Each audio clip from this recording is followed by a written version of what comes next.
Yes, buterevu nkwanyiza ku Fahad TV UG ngenda kusaba mbi osubscribinge ku YouTube channel yaffe ya Fahad TV UG. Jukira bambi sawa zina mawuli agatambula mawuli gantisa bambi Speaker wa Parliament Jacob Oulanyah munnaye avudde mbulamu bwensi wabula omulambo gwe gukyaliyo mu ggwanga lya America ekitundu bakiyita Seattle gibali bamutwala Seattle bakita Seattle wali mu ggwanga lya America gibali bamutwala okulabika nga ajjanjabibwa kubanga obulwadde bwe bwali buganye wano mu ggwanga lyaffe erya Uganda. Genyingiddewo nago ga Sheila Gashumba alina ebifaananyi byapostinze ku Facebook page ne bamutabukidde olutabukira si lwakuno abasinga bamulangidde nti kati wano atandise kulabikanga ayoyesa buseegu alinga atumbula obuseegu. Ebifaananyi ebyo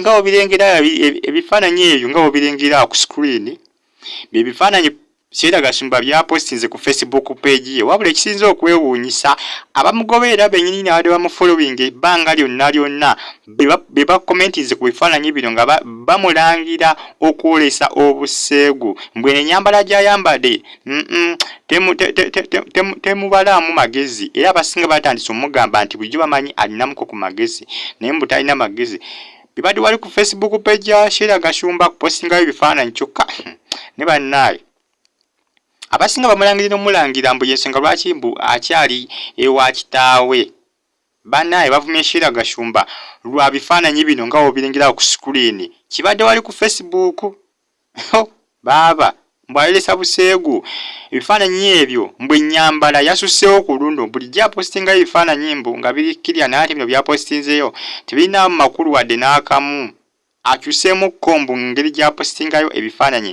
Abaana bali ku social media kuno baaba bali ku social media kuno bakugobera ne bakupikaapika kolamu ensobi ntono nnyo bayinza okukwabya kati ssaawa zino Sheila Gashumba kyebamukola wali ku Facebook bifaananyi kupostingayo bifaananyi wabula Sheila Gashumba tanaba kuvaayo kubaako kale okurespondinga okubaako kyayogera ku bino bye bamuvuma oba bibamwogerako mbu kubanga yabadde ayolesa buseegu mulebe ebifaananyi mbu yabadde akunamye nnyo bwe yabadde ayambadde nnyo abamu babwise bududuppiri mbu obugoye bwe yabadde ayambadde bw'abaana bato mbu tebumusaana mbu yandibadde abuterekera omwana gw'agenda okukola kimbu okuzaala gw'anaaba azadde gwe yantegekedde obwo bugoye bwe yayambalidde ebifaananyi ebyo ng'abyekuba.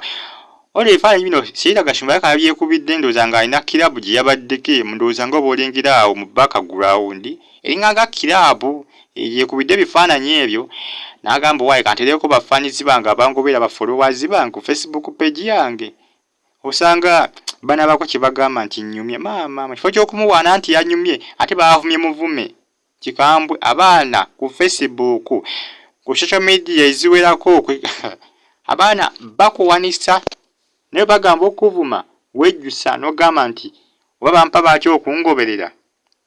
Naye katulinde Sheila Gashumba anaaba avuddeyo anaayogera ki ku kino eky'okumulangira nti yakunamidde abantu mbu emyaka gy'alimu mbu yandibadde takyayambala nkunamyo zino.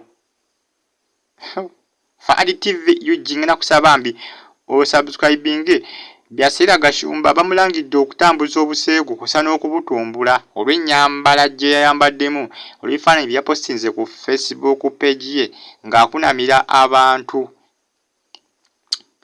Byebyo byabadde wali ku Facebook byabadde ku Facebook page ye yapostinze ebifaananyi n'asuubira comment ezinajja ne baaba ezazze zonna nga zivuma muvume. Musubscribinge mweraba.